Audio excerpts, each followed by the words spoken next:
Hello hello guys ल हेर्नुहोस् सरररररररररर चापाकोटको बाटो हो यो।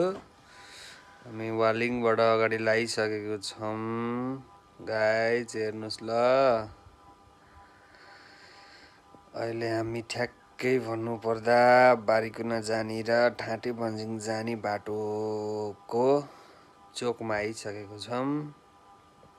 ल गाइस हेर्नु सनसेट कस्तो दामी डाँडा काँडा है, दामी देखेको थियो स्याङ्जाको भ्यूज। ल गाइस हेर्नु सनसेट क्या दामी देखेछ, भ्यूज चाहिँ बब्बाले हो के हाम्रो गाउँ जाने बाटोको चाहिँ। वाउ गाइस दामी दामी दामी, वाउ क्या दामी लाग्ने के भ्यूज।